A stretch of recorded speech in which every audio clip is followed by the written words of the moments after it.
Good evening, our viewers.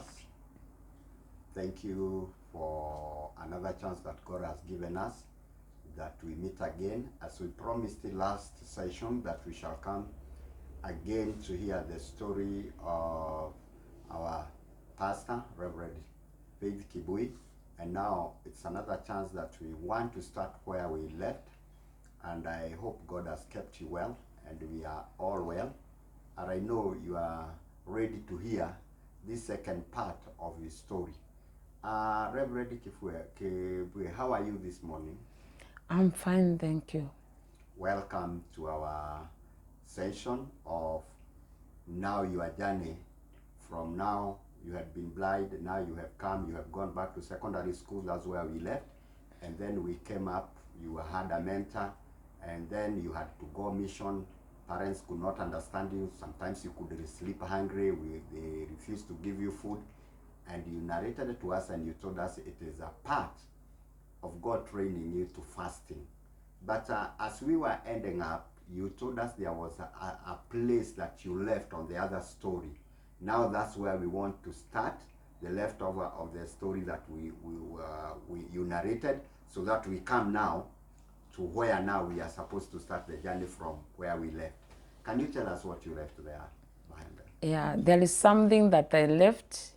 I remember when I joined the Revelation Ministry, the Church of Apostle Ian Benson.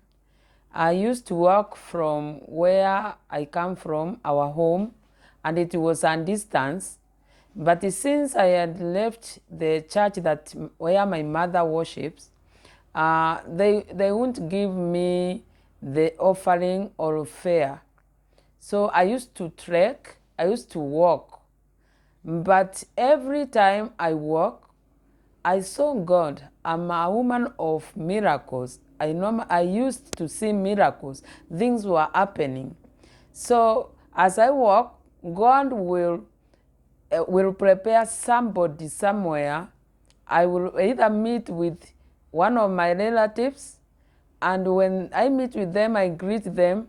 They feel like they want to bless me. They normally say, take this, go and buy soda, because I was a child. So when I get that, I was happy because it was working on my advantage. So I go and pay fare, and then after that, I will go and give offering. Every time, God will provide for me so that I will be able to be comfortable as I go to worship. When we stay, maybe we have a service in the evening and it is late, I used to work with some girls. So we could walk from a distance where the church was in a place called Makutano, and my home is called Kithoka. So we could walk. Sometimes it become dark as we are walking. Then God will create something, because even if it is very dark, there is no stars. God will make sure we get one star that will guide us until we reach home. It will disappear, but it used to guide us and give us light as we walk. So I saw God working on my behalf, even when my parents could not understand. That's the part I had forgotten.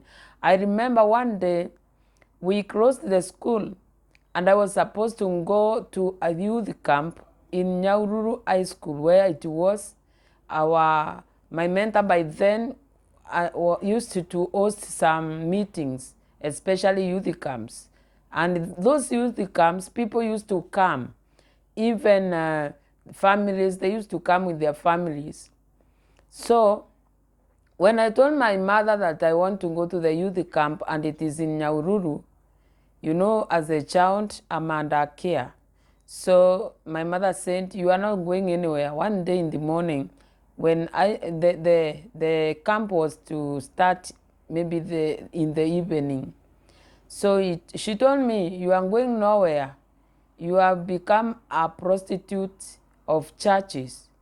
Even we don't understand you.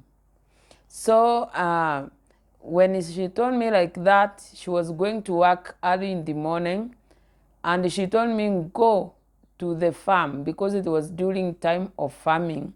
Go with others to the farm and start farming.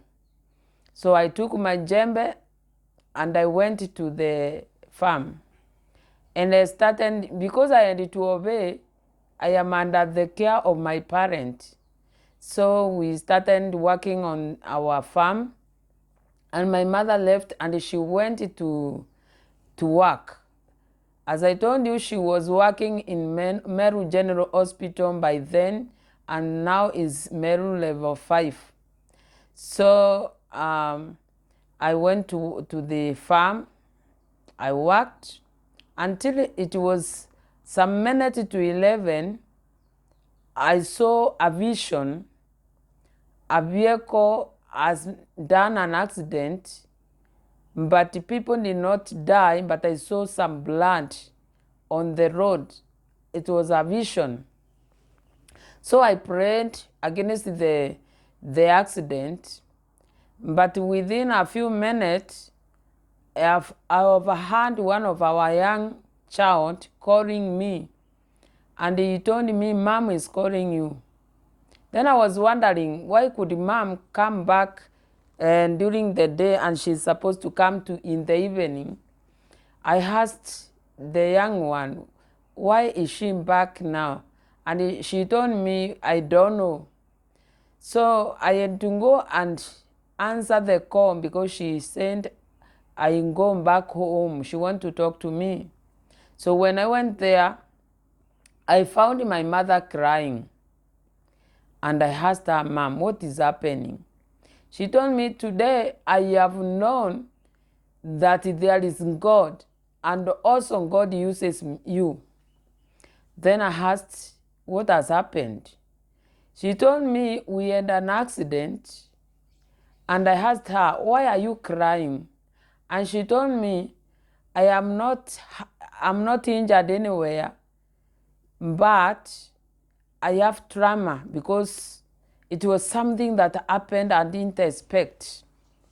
So I asked her, what do you want me to do? She said, I want you to go to the youth camp. The accident had to happen for me to be released to go to the youth camp. So my mother told me, prepare, you go to the youth camp. I will never hinder you to go anywhere because of God. So I was very happy. I prepared, and then I told her I'm ready, and she told me, I'm going to give you fare of going there.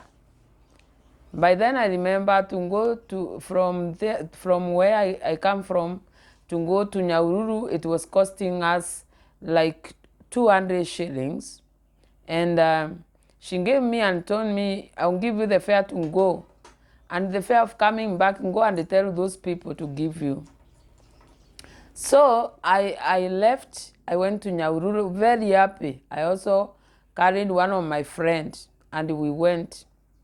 So when we went, the time of testimony came after I arrived there that evening. In fact, no, it was not evening, the following day. I had told my mentor that I have a testimony. And he told me, I'm going to give you time to give you a testimony tomorrow morning when we begin our camp. So in the morning comes, and he gives me time to testify what happened. Then I told them how the Lord did through the accident that my mother had, so that I can get a chance of going to the youth camp.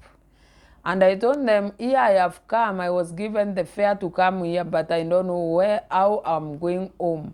Because my mother told me, those people, tell those people to give you fare to come back home. So when I testified, everybody felt like he or she want to give. So they gave money until the money was full on the pulpit. And then they said, now this is fair, and this other remaining, because I was in the secondary school, go tell your parents to pay the school fees for you. So I received my money, and When the camp was over, I went home. That's why I'm saying God was training me hard way, because things could happen for me for God to pave way for me to go where He want me to be. I've told you, when I was going to the church where I fellowshipped after leaving my mother church, God could perform a miracle, because they wouldn't give me fare, they wouldn't give me even offering. So I lived in miracle way. God could perform a miracle for me to get fare, a miracle for me to get offering, to go and worship in peace.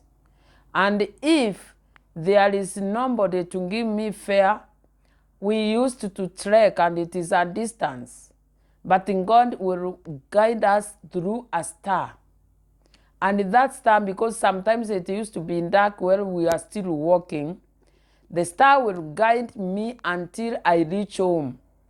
When I reach home, the star will get lost, will disappear.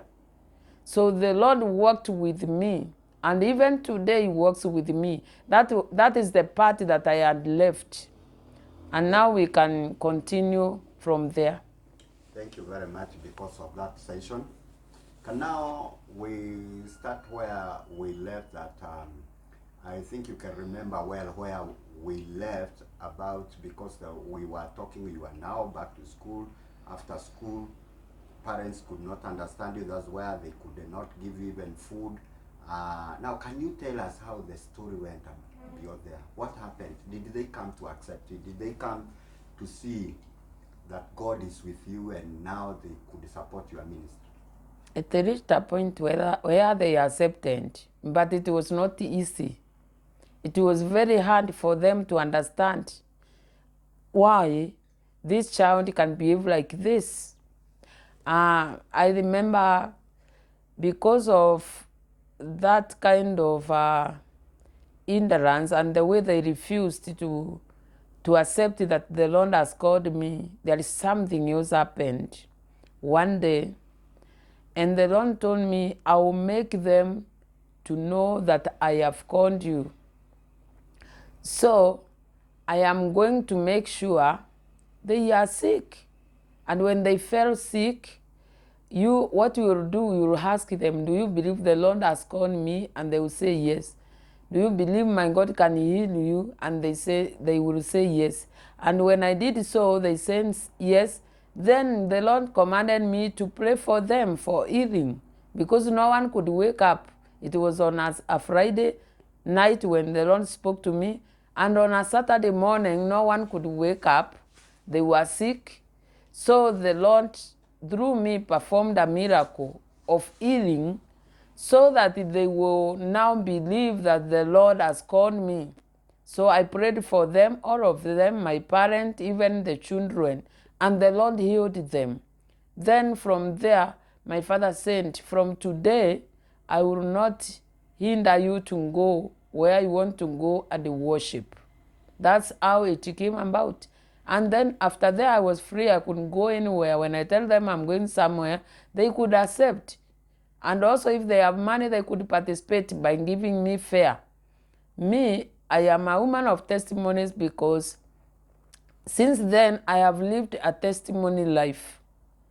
So that's how they accepted me, that God has called me, and the Lord is using me. God could cause something so that to make them understand whom I am to Him.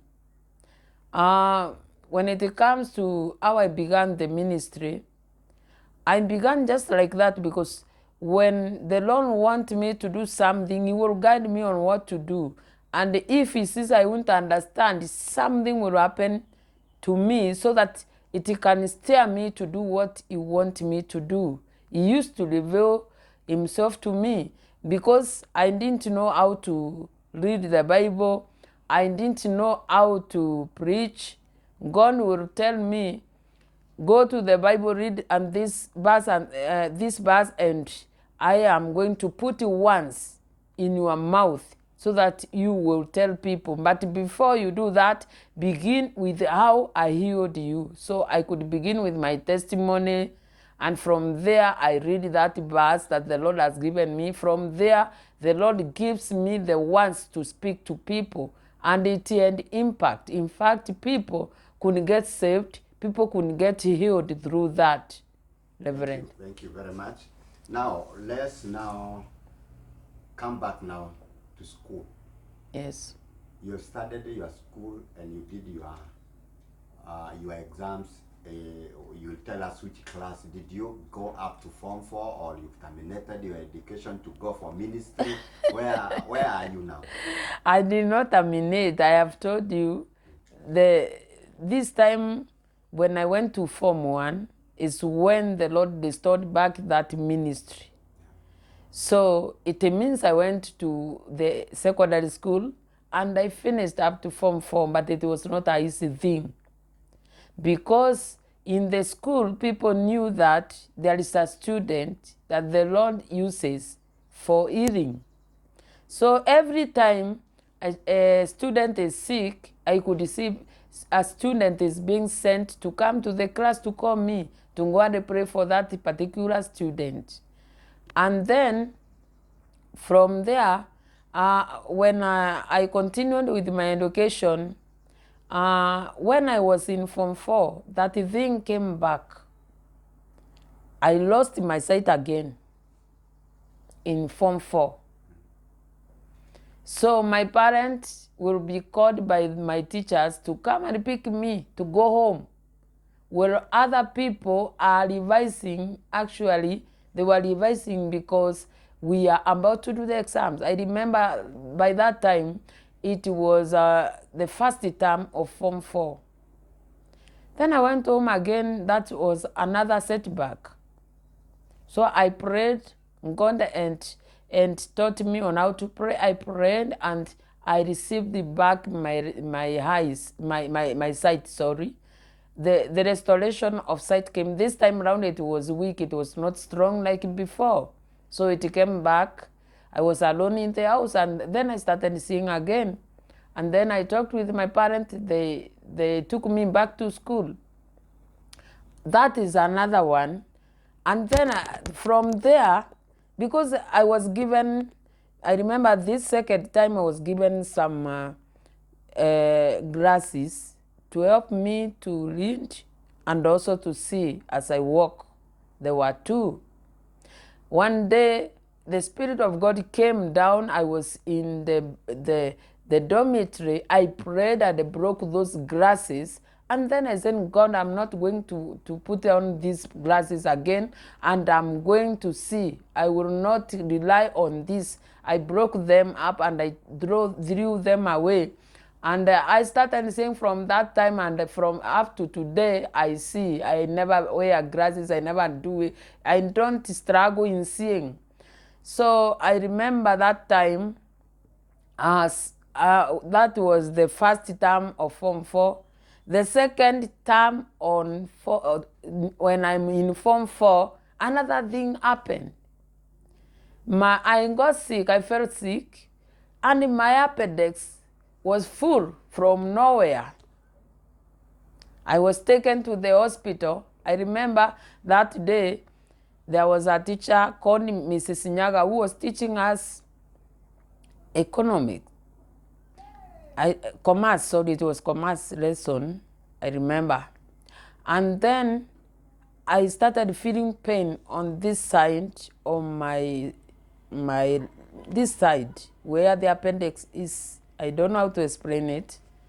Then the next thing that happened, I fell down in the class.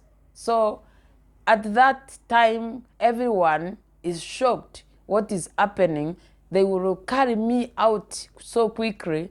And then they call the headmaster of the school. By then, they used to be called headmaster. Nowadays, they call principals. So the headmaster of that school was very bad because I remember he came to that school according to the history, during the time of the anger of the famine that was there in 1984. So because he was so bad, they nicknamed him Ukame. So Ukame, you could not meet with him face to face because he was so bad. But that day, even his car has never carried anybody as student. But that day when he was called and saw my condition, he took me to his car. And he took me to the hospital so quickly. And before he went, he did not take me to the general hospital. He took me to a private hospital because he was really fearing. He was worried. He didn't know what is happening with this student. So I was taken to a private hospital, and then doctor, I remember, was called Dr. Moria. So I went there, and I am unconscious. I don't know. I am not talking. Then doctor checked me, then gave me an injection according to the report I was getting, and I stayed under that injection for some time. Then I woke up. That time I could talk. So the doctor asked me what happened, how it began after I started talking.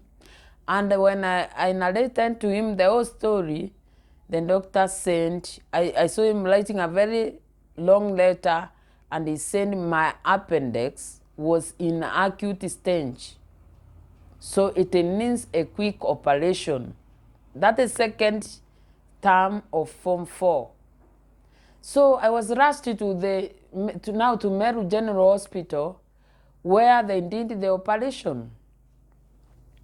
I remember they said, now this is emergency. All the other operations that was to be done that day was not done because of me. So I was taken directly to the theater, and I was done that operation whereby they sent the appendix and already busted, and it had started spoiling some of the things in my stomach.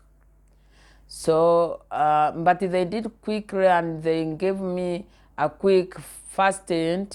But as for me, I know it was God who was with me. I was to die. But now, when they gave me that first aid, they did operation, and I was taken back to the ward. Now I slept, and I could see the whole scenario, how things could happen to me. I could die, and I'm being buried and be forgotten. But the Lord spoke to me, I'm going to sustain you because you have a great work I want you to do. So I was taken to the ward, and I stayed there. Then I started healing people in the ward. In fact, the doctors, the nurses could not work before I pray for them. They could not live before I pray for them. So me, I'm there in pain, but I'm healing people. I'm praying for people, and they are getting healed. I stayed there for some time. And when it reached a point where I was discharged to go home, the whole school came to see me because they were missing me, and they knew how God was using me. So I saw almost the whole school coming, and when they heard that I was found in that stretcher where people are being taken to the maybe theater, and you cannot walk, the whole school was affected. The students started crying. They thought Faith Karemi is dead, and they started saying, I don't know how they put it, but they said, ule amekuwa akituombea amekufa. So they were crying. The whole school mourned me, but I was alive. It's only that they saw me being pushed with that stretcher. And one of them saw that I was covered, and they thought now she's dead, because when you die, they cover you with maybe a bed sheet, a bed cover, and they take you to the mortuary. And the way where the theater was near the mortuary. So somebody saw a dead Faith who is going to the mortuary, and she went and told the whole school, and they started crying and mourning the one who has been praying for them for healing. So after that, when they realized that I'm not dead and I'm discharged, I have gone back home, they came to see me whether is it true that I'm okay. And they found I was okay. So after that, they went back to school, and after some few days, I felt like I'm okay. I have a fashion, I want to go and study because I want to do this Form 4 exams. So I went back to school. Guess what? After staying for 1 week, that wound now came back to life as if now I had a new cut. So I was to be taken back to the hospital because it is like I have not finished the work that I was supposed to do there. And I went and I was admitted because the wound was so bad, and it was removing some kind of I don't know how they call the pus, yes, the pus. So it was a bad one, and they admitted me. I stayed there. But when I'm there, the Lord is using me to heal people. I could see people coming. Wengine wamekatakatwa huko Meru, unajua watu ni wakukatana. Wengine wamekatakatwa na panga na waombea wanapona, lakini mimi niko pale. Na hii ni second term ya Form 4. Na that term tunafanya exams. So because of the faith that I had, I told God, I will do this exam not out of standing or doing revision. I will do it by faith, and I will emerge a winner. That was my motto when I was in the hospital. So after that, I was discharged, and I went back to the school, and their exam comes. When we are nearing exam, I fell sick again. I went back to the hospital. I did my Form 4 exams in the hospital. I did my Form 4 exams in the hospital with a police officer guarding me there. And I did it out of faith, not because I had studied, not because I had done the revisions. Remember, others who are doing revisions, but me, I'm in the hospital. In fact, I went in the hospital when in Form 4 3 times. But God helped me, and I got a good grade. Whereby after that, I was employed. In fact, I wanted to do something to do with the medical, but it was not possible because there are some subjects I didn't do well. So I had to go to another job altogether. But still, I am preaching the gospel. Now, after you have been discharged to hospital, you did your exam. Yes. And you passed your exam. I had a pass mark. Okay. Yes. It's good that you had a pass mark. Now, after leaving school, did you pursue your education, or where did you end up to be, or you went in ministry, I wanted to go in the ministry direct from school, but my parents wouldn't let me go there. When I asked them, they said the pastors have no money, so they wouldn't allow their firstborn and their daughter to go on that way. I have to work. Now, where did you go to work now? Did you go to a college? Did you go to whatever? Where were you working by then? I was employing my uncle in a dry cleaner for some months, until when God opened a door for me, I joined the Kenya Police. So I went to the college in Kiganjo. How was life in Kiganjo and salvation and all that? Doing the training, and now you have been called. Were you still doing ministry in Kiganjo, or first of all they told you now this is about now police is not about preaching? I was doing ministry in Kiganjo, but in a very limited way, because there is nothing like going to the crusade or going out. When you join the college, you stay in the college until the day you graduate. But I used to do, because you can't hide what the Lord has put in you. It is a deposit that it cannot be hidden by anybody.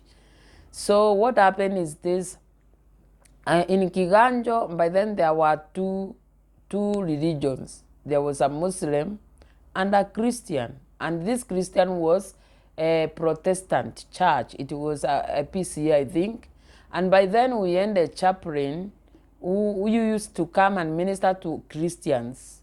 So there, when the chaplain comes or the reverend he comes, he will call one of the students. In fact, we recruits, sorry, and he could ask, can someone lead us with the chorus? So me, when I could hear him say that, I was the first one to lead with the chorus because I loved serving God. And I sang choruses until one day I was nicknamed by one of the choruses because I loved them I loved it so much. It was called Changanya.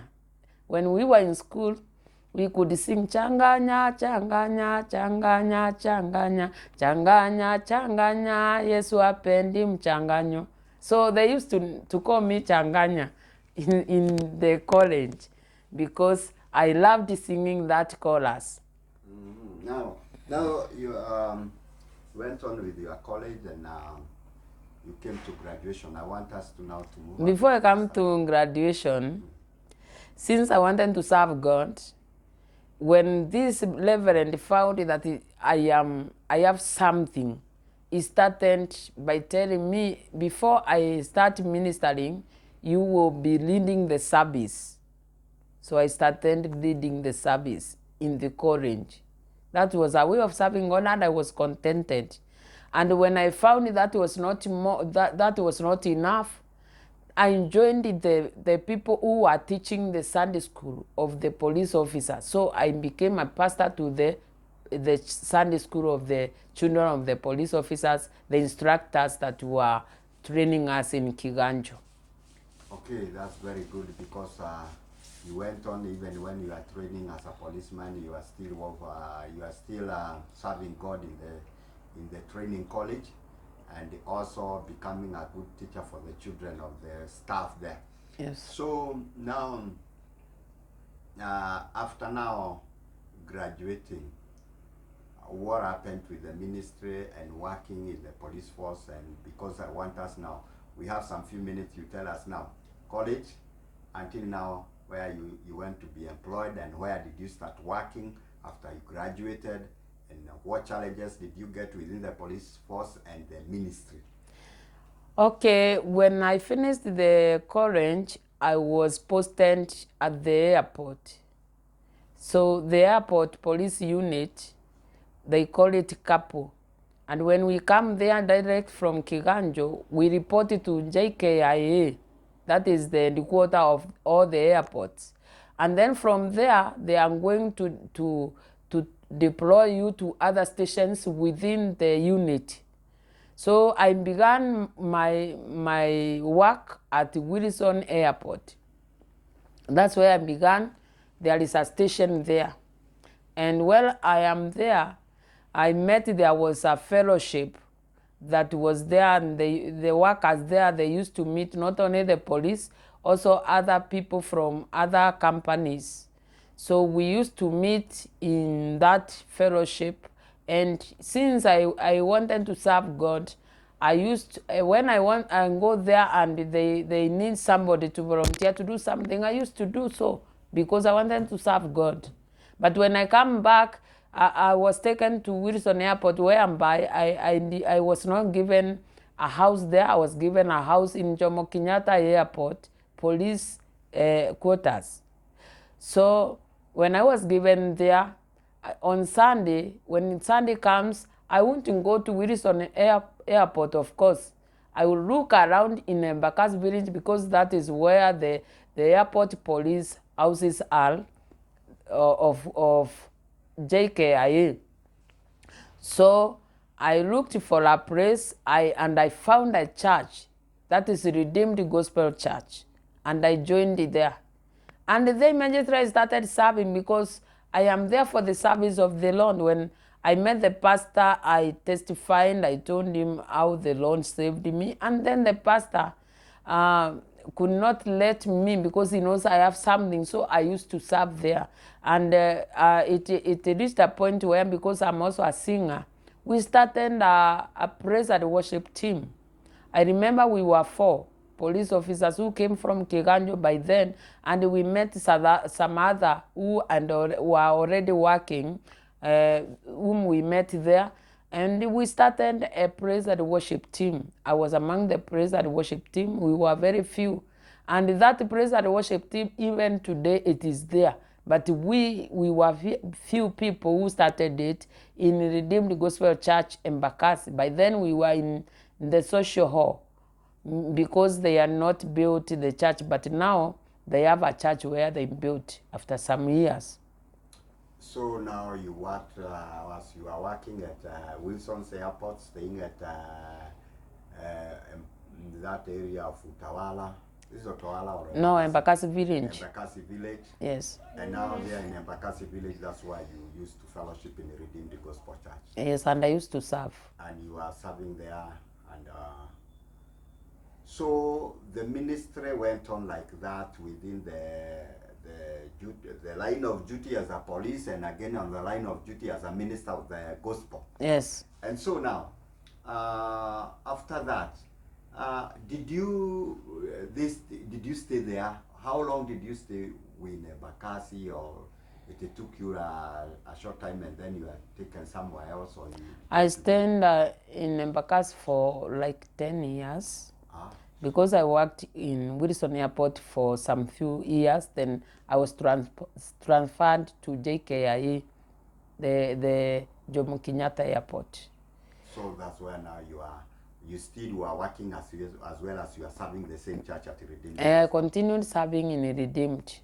Okay, it's a good place. Now I want us you tell us, how was life with the service and police? Because I don't want to, I think you have a story you can tell us. The challenges that now you faced in police force, and even the challenges you faced when you try to combine the working in police and serving God. Because sometimes the church could need you, maybe to go somewhere, and that you are on a duty. How could you do those things together? Because that's where I want us now. That's where I want our part of this story to end up, because we have some few minutes. It was not a easy thing to combine both, but God gave me grace. We worked in shifts. So when I know I'm needed to go somewhere and minister, I could talk with my fellow officer to work for me that day, or that, even if it is 2 days. And sometimes I could explain to my leaders and they could understand. And some of them, they could blast me. They could talk and say, kazi fast. Hii mambo ya kuhubiri, utahubiri wakati utatoka kazini. So it was not easy. It was a battle, but God was with me. He gave me grace. I remember there is a time I was being hosted in South Korea and in Germany. And I tried to apply leave, they refused. So I lost all those chances, and they already paid for me the flight, they to give me accommodation to go and minister to their people. But it was something that did not happen, and I lost the connection, because they thought I neglected, I refused to go. But they didn't know it was a kind of the kind of job I'm doing that could not allow me, because it is a discipline force. They say if you won't have your own discipline, they are going to force you. They have 2 disciplines. They have one for you and the one that they will force you. So since it is a disciplined force, when a leader says, your leader says that you won't go anywhere, you won't go. You will go to work. It was not easy. It was very hard for me. Saa ingine ilikuwa inabidi nimwambie mtu anifanyie kazi, nienda kanisani. Because unakuta saa ingine umepangwa kazi siku ya ibada na hakuna vile utafanya. Ukipatwa na Sunday moja nyumbani, hiyo ingine itakupata kazini. And me, I have that desire. I want to be in the church because I was doing something. I was in the intercessory group, I was in evangelism group and I was in praise team. So I was feeling like I'm being held to do what I love doing. So I used to talk with my fellow officers, and some of them, they will tell me, you are going to give us something because we can't work like this for you just for free and you go to enjoy in the church. So we had our own language, how we could talk, and I could make them happy. Then I go to serve God. It was not easy. It was very hard. Yeah. Now, so it was that was really challenging, because I know mostly when you are employed and again you are in ministry, sometimes becomes a challenge, because when you are needed to be somewhere, your job is demanding you also to be there when you are supposed to be out. Yes. And so now it takes somebody time, and even sometimes it puts you down until you feel as if now you are held up. You don't want to, sometimes, as I know, ministry sometimes pushes somebody. There is fire burning in somebody. A call can kill you because you just feel like you are not doing what you are supposed to do. So you feel like, God, why is it happening? I want to serve. But there is an hindrance because the word says you can't serve two masters. Yeah. So there is an hindrance, and it is not a bad hindrance because it is giving you daily food. It is giving you daily bread. It is a work that is paying you. So we all know that when you finish school, you have to go to the college. From there, you'll be employed and start earning. So I was earning through working. But here also, I want to serve God. And there is a call in me. It is not something that I have just decided to do. But there is a call. A call can kill.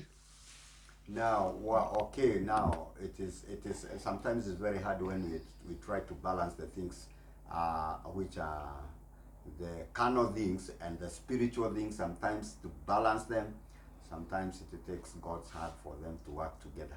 Sure. So that things can move smoothly with the person who is called. But God is always gracious. He knows how to balance things. Now, I want us now, before we go now to the ministry, how you worked in the ministry within the police line, within the police, within the duty in police. I would just want us now, you connect us. Between now you are employed, and here there is your parents at home who just knew you are called, and now they told you, no, you want to work, we won't allow you to go direct to the ministry, we want you to go and work. Now, how did you connect the parents, your work, your call, all these things? How are they working together? Because by the grace of God, I had to connect all of them. I could bring things in place because of that grace and the wisdom that the Lord had given me. I had to work. Sometimes I could help my parents because they needed my help. And also, I was supposed to be in the ministry because I was doing evangelism. In fact, I've been doing outreaches. My desire is to make disciples. My desire is to bring souls to Christ. So I used to go to evangelism, crusades, open airs. I could talk with the people one-on-one about this salvation. So my desire was to bring many people in Christ.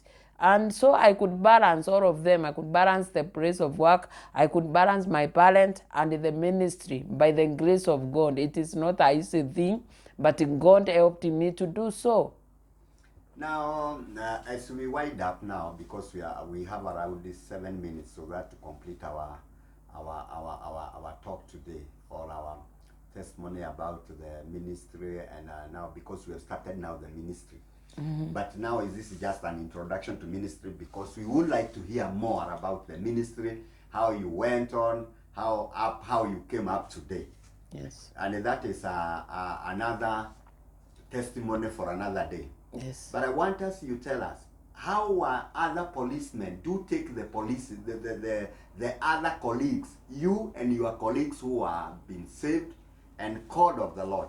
How, I'm also had been in forces. I know how things works in forces. Some people, they are very They are very lunatic. Some people they could just see as if it is something that is not real. How does police could take you people who are saved? They won't take you serious. They don't think a police officer can get saved. But when they see what they are doing, you are not doing, because in the police, many people think the police love taking bribes. So if they see you are not doing so, they will know surely you are born again. Yes, and but they will always be targeting you. Even if you talk something, even a small lie, they will say, this person says he's born again, and she's lying. They will target you with some things. Okay, now, now you are people. Some of you are people under authority. Yes. And there are some people who are very senior and not saved. Yes. How could you cope with these people? Because sometimes you are these officers, the senior officers, when you try to tell them about salvation, could they listen to you people? Sometimes they will. Sometimes okay, wait a bit. It is very hard in discipline forces. You go to address your senior. Not easy. It is not easy. Because of the chain of command. Yeah. You cannot just address him like that. Yeah.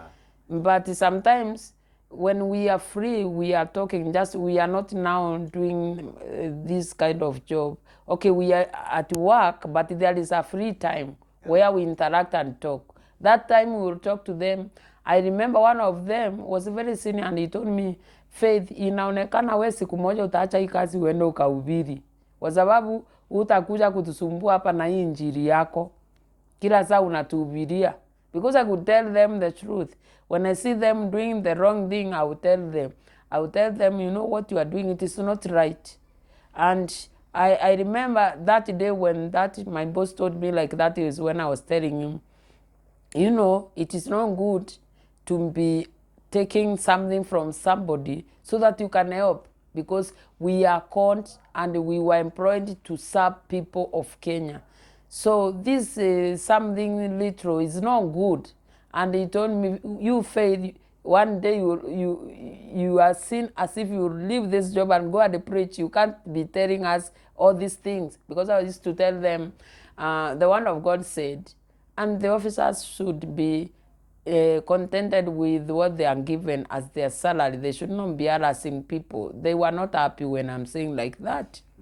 Yes. Yeah, that's why I know they cannot, if they are not lovers of God, they wouldn't like the story. Yes. Because they wamezoea kitu kidogo. But there are some of them, even if they are not born again, they fear God. Yeah. I remember in the other station that I was transferred in Mount Elgon, I met one of the officers, and he was assistant OSPD or deputy OSPD. And when I used to tell him I want to go and preach, he couldn't give me permission to go. But the OSPD himself could not want to listen to that. In fact, he was looking at me like this, targeting if I miss even one day job to go and preach, then he's ready to give a bad report about me. Okay, now let's leave about how the police force could take you, and how now you as a policeman, who you the better side of you are not interacting with people outside, where they go to get people, even if they are in criminal offenses or what, in the villages. But now, when you are in uniform and people see you in uniform, they know this is a policeman. And there was that time, the mentality of people between police and the rayas, that will let me call raya, wale ambao si maaskari, ilikuwa relationship yenu na wao haikuwa mzuri sana. Watu wako wanataka kuona askari akiwa na uniform. Yeah. Sasa nyinyi mlikuwa mmeokoka. How did you let people understand you that you are born again and you are not like any other police? People, I think they have a mentality about the police uniform, because when you have uniform, no one wants to come near you. But after you change it to wear the normal clothes, people will talk to you freely. So they fear the uniform. I don't know the mentality people have about the police uniform or even other forces. Yeah. Because when you are not in uniform, you interact with them very well.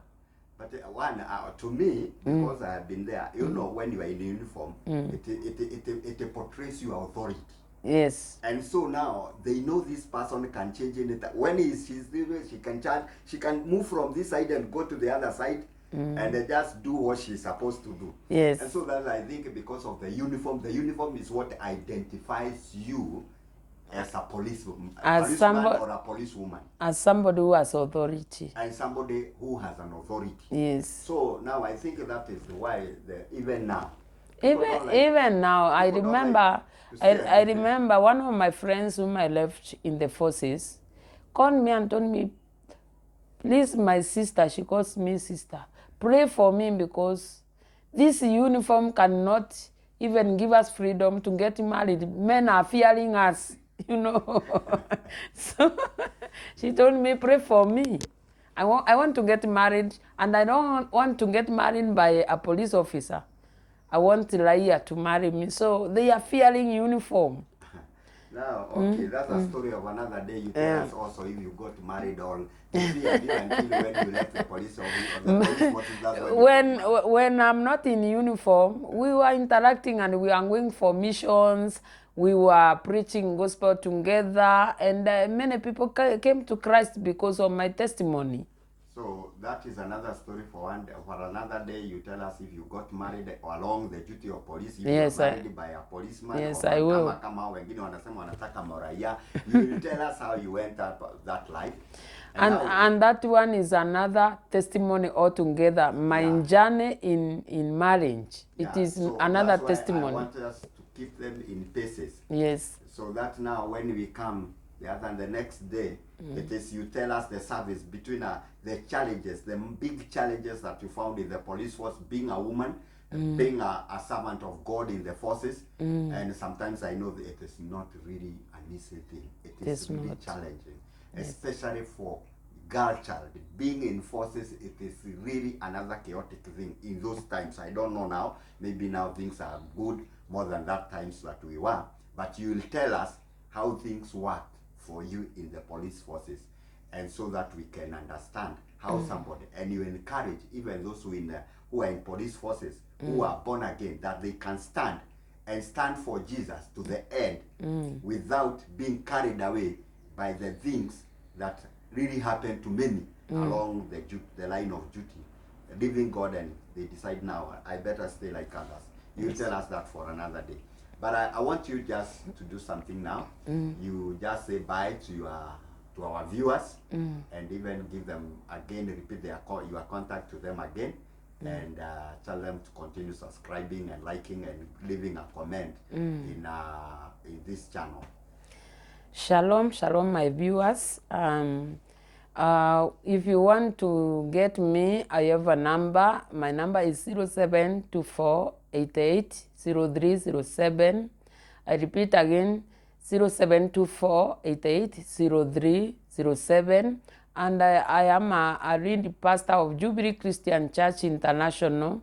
Right now we are in Githurai 44 at a place called Kwa Mafuta Stand, and we are in Stand-Off Plaza on 4th floor, where by next month we are shifting to another place, a new place where we will be having our services, because the place now where we are, we have some problems, so we have to change the place now.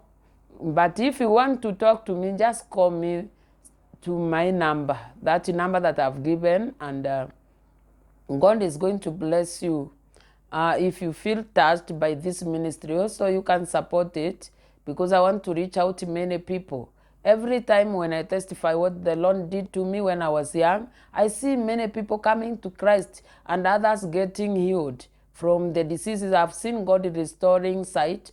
I have seen God healing people with the deadly diseases. Even like 6 years ago, I prayed for somebody who had acute cancer. It was level 4 or stage 4, and the Lord healed her. She was a woman, and she was in a place where she sees as if she is dying. So the Lord has given me the ministry of healing, And I'm also prophetic. The Lord has blessed me in many ways. I'm also a singer. So you are most welcome. I want you to, okay, I'm not, I know I'm not commanding you. If you come across this channel, you can also you can get me at Faith Kibwe in YouTube channel, and when you go there, just subscribe, like, and comment. You will have boosted my ministry. God bless you. Amen. Thank you very much, our viewers. Amen. We are looking forward to see you possibly in 1 week's time. Our Reverend shall continue telling us the journey that you have gone in the ministry, and I hope it is becoming a blessing to you. For those who had they had a chance to listen to the first part, now this is part 2, and I believe God is going to give us part 3 and even part 4 as how things will be until when he's done with the things of the testimony. And so from there he will be preaching to you, because this channel is there because of you. So when you come to this channel, Faith Kibwe, just subscribe and then like and then leave a comment. We want to hear from you. And even it is good to call this servant of God. He is still being used of God. It is not that time. Even now, I can attest he is being used of God. And so even when you have problem, or you have you could like to have to see her personally, because of your personal things that you cannot write on the mtandao. So what you do, just call that number, and she will be glad to answer your call and give you a direction how you can meet one-on-one. I know she's a servant of God who have helped many, who have made many people life change, and so she's there for you. Call. It's not only about subscribing and in. Call. If you have any question regarding that testimony, call. She will tell you. She will guide you. She will give direction of how you can come out in a stand problem that is disturbing you. May God bless you. I'm Reverend Philip Jogona, also a co-worker with our Reverend Faith Kibwe at JCCI, and I'm glad to welcome you to our services. If you are just within Nairobi and you can like to see the servant of God, you can like to see me, you can come at that place in Githurai 44 along this week, because we are looking for, maybe by the end of the month we are shifting to somewhere else, and we will tell you exactly where we shall be on the next meeting in this channel. We shall tell you where we are located. And God bless you and do you good. May God have a wonderful time. May God give you a wonderful time. Shalom. Shalom.